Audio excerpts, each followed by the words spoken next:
Shalom, que el Eterno bendiga sus vidas. Pues vamos a iniciar con nuestro estudio de semana. Es la porción de la Torah número 9.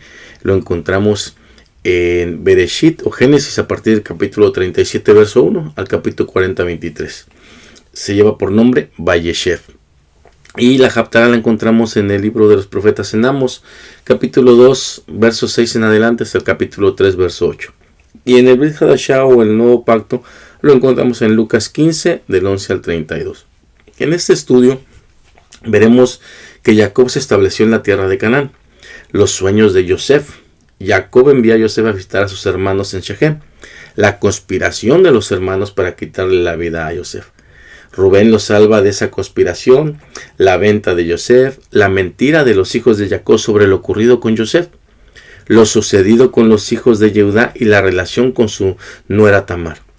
Lo sucedido con Yosef en Egipto, con la esposa de Potifar, los sueños del copero, el panadero, entre más temas con gran sabiduría a la luz de la Torah. Este tema lo hemos llamado como subtítulo, ¿qué guardas en tu corazón? Vayesef, que significa y se estableció. Nuestro estudio comienza narrando lo siguiente. Y se estableció Jacob en la tierra donde peregrinó su padre, en la tierra de Canaán. Estas son las crónicas de Jacob. Yosef, a la edad de 17 años, era pastor con sus hermanos junto al rebaño, pero era un joven con los hijos de Bila y los hijos de Silpa, las esposas de su padre. Y traía Yosef malos informes acerca de ellos a su padre. E Israel amaba a Yosef más que a todos sus hijos, ya que él era el hijo de su vejez. Hizo una túnica de lana fina, y vieron sus hermanos que era a él a quien más amaba a su padre que a todos sus hermanos. Y lo odiaron y no podían hablar con él en forma pacífica. Primeramente veamos que la palabra establecer tiene varios significados, pero todo gira en torno a la idea de fijar, fundar o instituir algo de forma permanente o duradera, como por ejemplo fundar o crear o iniciar algo para que puedan en un tiempo, como una institución, una empresa, un sistema o un régimen, ¿sí? Dictar o decretar, poner una norma, ley o ordenanza de manera permanente e instalarse, afianzarse o fijar en un lugar específico, en una residencia o en un sitio determinado. Ahora, la frase se estableció indica que en el pasado alguien o algo llevó a cabo una de las acciones anteriores. En sí, la palabra implica un acto de permanencia, un acto de fundación, de fijar sobre una base algo que va a durar para siempre. Pero la Torah nos hace saber que se estableció Jacob. Inmediatamente después nos hace y nos menciona que sobre Yosef, en el Pasuk 3 nos dice que Israel amaba a Yosef más que a todos sus hijos, ya que él era el hijo de su vejez y le hizo una túnica de lana fina. Vemos en este texto que no la Torah nombra a Jacob como Jacob, sino como Israel. Recordemos que en el estudio pasado vimos y nos dimos cuenta que en ocasiones era nombrado Jacob y en otras ocasiones era nombrado Israel. Y todo dependía del nivel de espiritualidad en el cual se encontraba nuestro patriarca en esa narración. Ahora, primeramente vemos que Yosef era al que más amaba, pero no era el único hijo que Israel tenía, sino que había 11 hijos más. Y aquí vemos a la luz de la Torah algo muy muy grande. Si bien cuando un gentil se convierte al Elohim de Israel, hay fiesta en los cielos, ¿sí? Imagínense cuando un judío hace teshuvá y regresa al Elohim, ¿sí? El Elohim de Israel, a su padre. En el cielo hay más que un festejo por el regreso de un hijo amado. Veamos y continuamos desarrollando nuestro tema. Como Jacob amaba más a Yosef y no amaba de la misma forma a sus hermanos, no estoy diciendo que el Eterno no ame a toda la humanidad, sino que Él tiene más amor por su pueblo elegido. Esto es lo que Yeshua nos hace saber en la parábola del hijo pródigo, un versículo clave y muy conocido que nos narra cuando el padre recibe a su hijo arrepentido, y lo podemos ver en Lucas 15 del 11 al 32. Pero debemos analizar todo el contexto, ya que la narrativa es tan asombrosa que a la luz de la Torah podemos ver claramente lo que nuestro maestro de justicia, Yeshua HaMashiach, nos está tratando de decir. y donde podemos ver aspectos parecidos a lo narrado en nuestro estudio en esta porción de la Torá.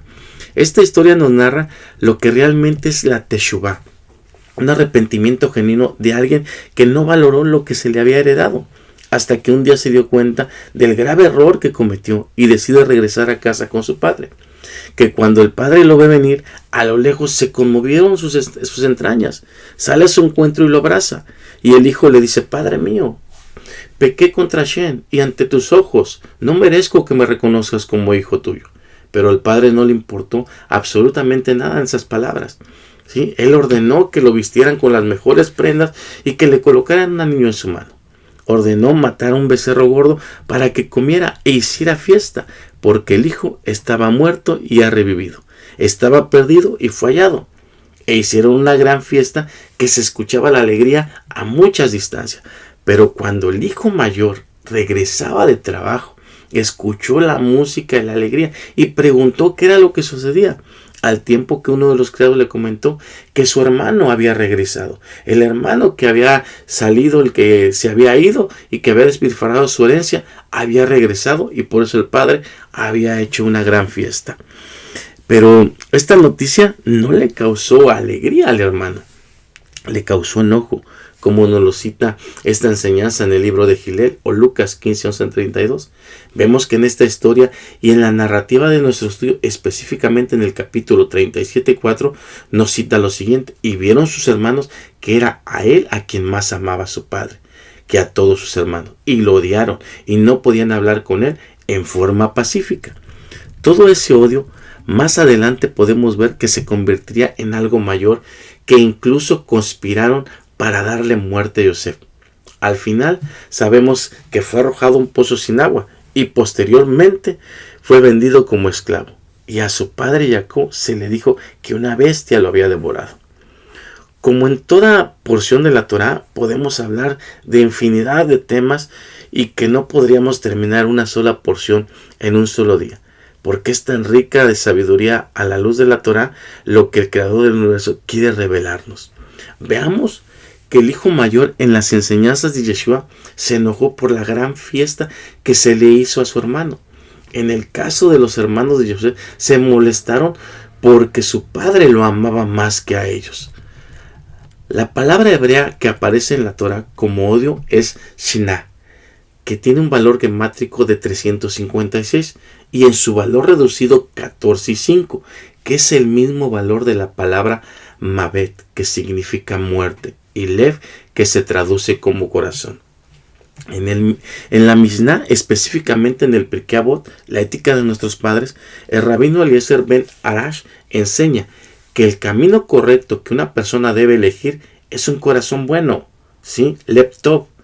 Los comentaristas nos explican que esto no se refiere solo a ser amable con los demás, sino a una cualidad fundamental que abarca la sabiduría y el entendimiento, de la cual emanan todas las demás virtudes y acciones de una persona. La literatura rabínica ve el corazón como el centro integral de la persona, del cual cede el intelecto, las emociones, la voluntad, la espiritualidad. No se trata de solo un músculo, donde también reside la sabiduría y el juicio moral y la conexión con lo divino, sino el lugar donde se toman decisiones. Se siente alegría, se siente dolor, se siente angustia, donde Dios mora y juzga a la vez. El corazón es donde se comprende, se razona, se distingue la verdad del error y se experimentan emociones como la alegría, el dolor y el temor. Es el origen de los deseos y de donde se toman decisiones, buscando el anhelo de Hashem. Funciona como un santuario personal. Es el lugar donde la presencia divina, la Shekinah, puede residir, conectando lo terrenal con lo celestial. Así que por eso el corazón es tan importante para el Eterno. Dios mira al corazón para conocer las intenciones que puedan surgir de él.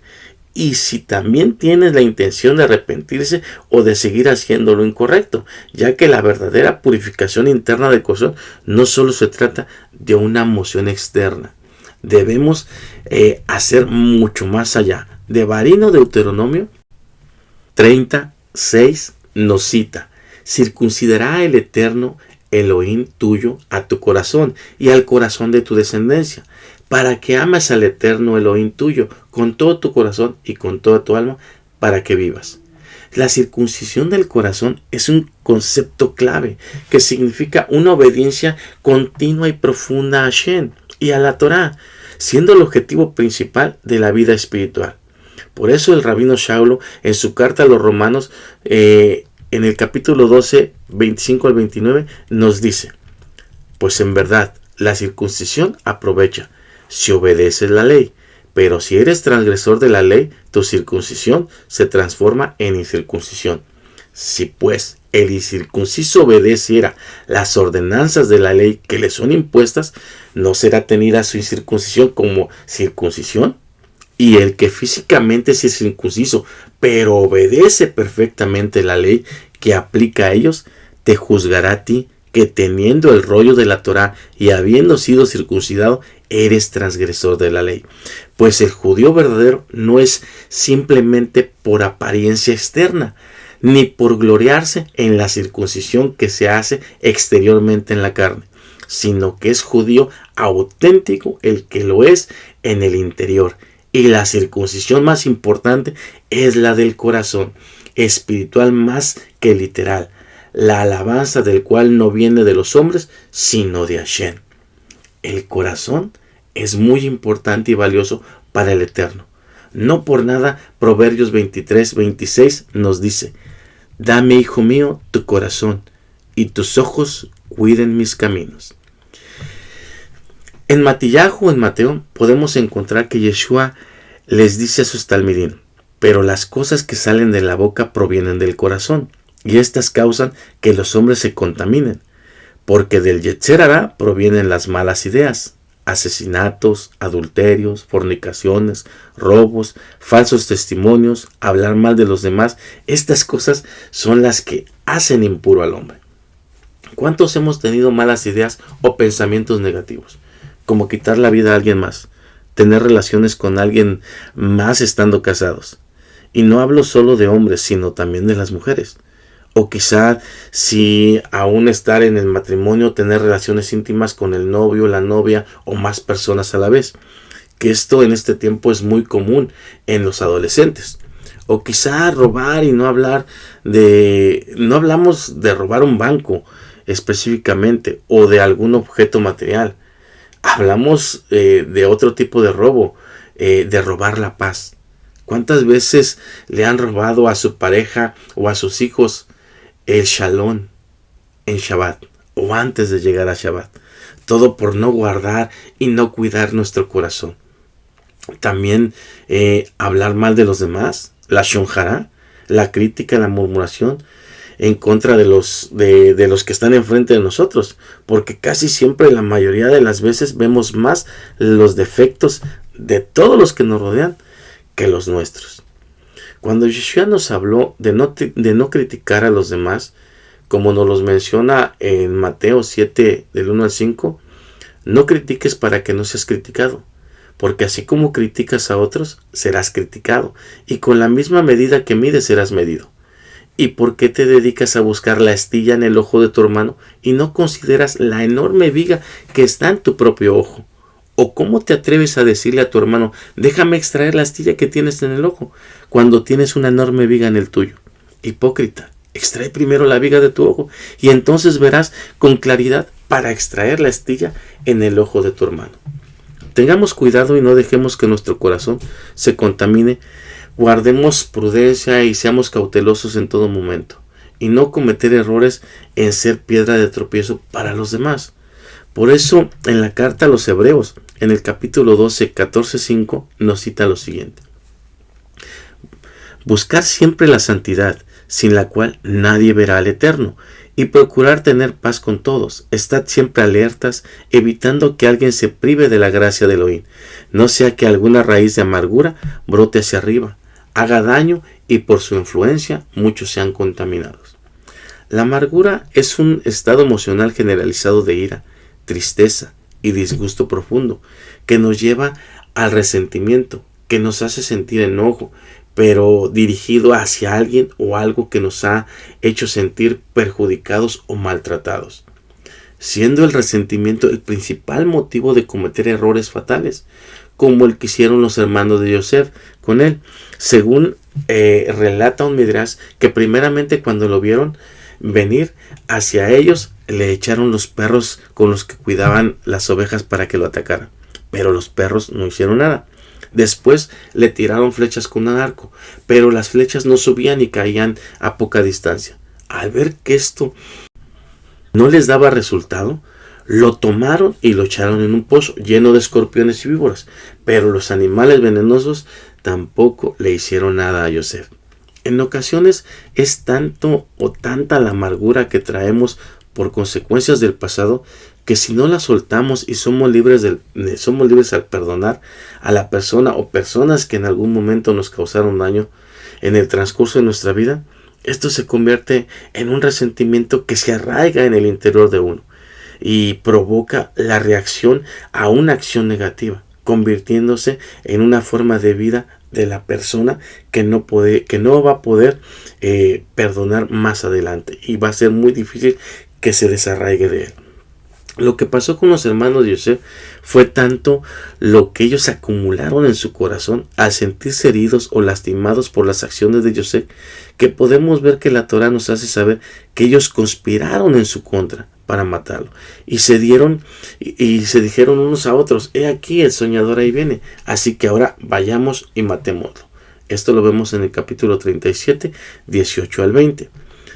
Ahora, en Vayikra Levíticos 19, del 17 al 18 nos dice: no odies en tu corazón a tu prójimo, reprende con franqueza a tu prójimo para que no compartas su culpa.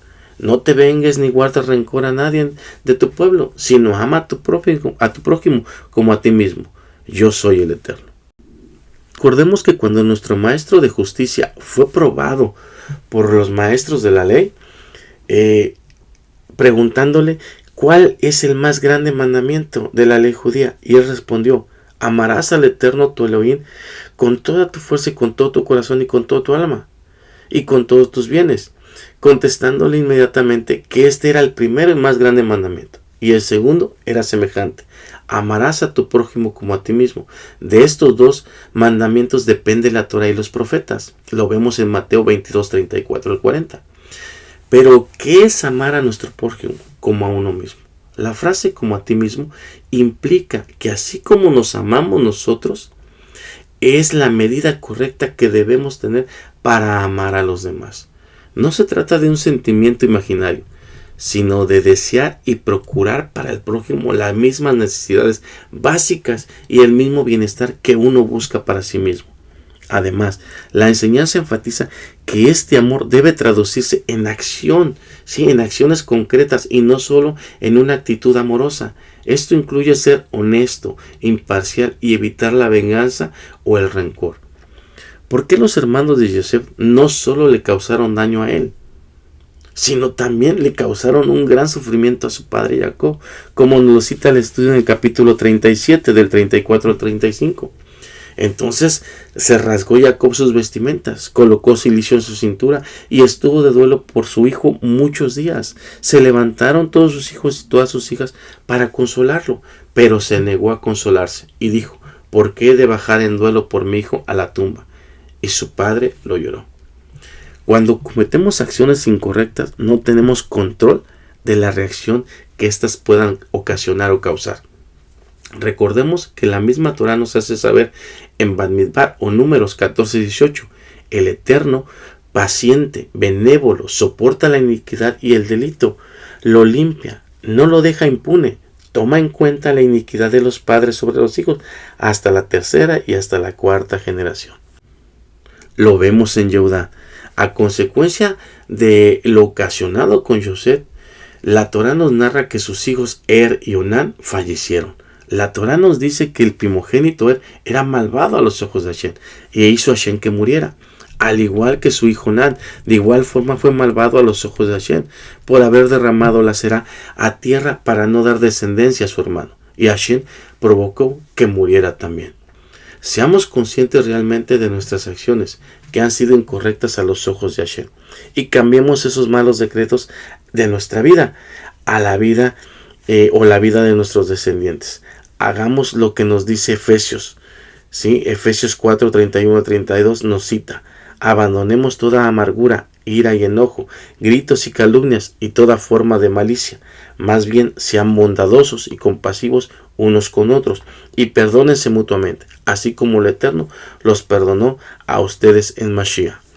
Además, nuestro Maestro de Justicia, Yeshua, habló extensamente que el amor es más que un sentimiento, es un mandamiento, como nos lo menciona en Juan 13, 34, 35. Un mandamiento nuevo les doy, que se amen los unos a los otros como yo los he amado, que también se amen los unos a los otros. En esto conocerán todo lo que son mis discípulos, si tienen amor los unos por los otros. Él no solo enseña con el ejemplo qué es el amor, sino al ver cómo es el ser humano que guarda rencor y amargura en el corazón, decidió dar una ordenanza a sus seguidores: amarse mutuamente por sobre todas las cosas, sin importar dificultades, problemas, murmuraciones e incluso si nos han causado daño, como nos lo cita en Lucas 6, 27, 28. Pero yo les digo a ustedes que me escuchan: amen a sus enemigos, hagan bien a quienes los odian, bendigan a quienes los maldicen, oren por quienes los difaman. O Romanos 12, 14, bendigan a quienes los persiguen, bendigan y no maldigan. Romanos 12, 20, 21, si tu enemigo tiene hambre, dale de comer, si tiene sed, dale de beber, así harás que se avergüence de su conducta. No te dejes vencer por el mal, al contrario, vence al mal con el bien. Porque de lo contrario, solamente si no hacemos lo correcto, seremos como las personas que dicen servir y conocer al Eterno. Pero recordemos que las Escrituras nos dicen: el que no ama no ha conocido al Eterno, porque Hashem es amor. Ahora, para concluir nuestro estudio, en nuestra Haftará se encuentra en el libro del profeta Amos, y específicamente en el capítulo 3, verso 2 nos dice: solo a ustedes he amado de todas las familias de la tierra. Por eso es que recordaré sobre ustedes toda su iniquidad. Se nos enseña que el profeta Amos le habla fuertemente al pueblo elegido de Hashem, con la finalidad de despertar que todos los eventos no tan buenos que le sucedieron durante su vida son causa de las acciones, y por eso es necesario hacer teshuvá y arrepentirse de corazón para poder ser libres, no solo de una raíz de amargura que quizás haya brotado en el corazón, sino quizá de un cultivo que ya tenga dentro de él. Así que recordemos que el amor es paciente, es bondadoso. El amor no es envidioso ni presumido, no es orgulloso, no se comporta con rudeza ni con malas palabras, no es egoísta, no se enoja ni agrede fácilmente y sobre todo no guarda rencor. Los invito a que veamos la vida de Yosef. Pero no directamente a Yosef Sadik, sino a todos los que lo rodearon, desde sus hermanos, los mercaderes, la esposa de Potifar, el copero, el panadero y los de la corte del faraón, quienes quizá por errores de la vida guardaron amargura que se convirtió en rencor en su interior y reaccionaron de una manera negativa con Yosef. Hagamos lo que nos dice el Salmo 37:8. Dejemos la ira y desechemos el enojo. No nos parezcamos en manera alguna al que hace el mal. Sigamos haciendo lo correcto. No somos perfectos, como lo he comentado.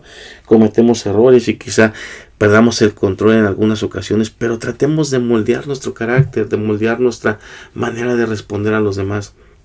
Y en este día hemos cometido esa situación, ese enojo ha salido en nosotros. Tratemos de resolverlo, tratemos de guardar en nuestro corazón más amor, quitar todo ese resentimiento, ese rencor por heridas, por palabras, por golpes, por X situación, y realmente que florezca ese amor que tenemos. El perdón es muy grande, es algo muy fuerte, es una dosis que nos va a hacer cambiar completamente nuestra vida. Así que dejemos la ira, desechemos el enojo. Baruch Hashem, que el Eterno bendiga sus vidas, esperando que este shur haya sido de bendición a sus vidas. Nos vemos la próxima semana. Shabbat Shalom.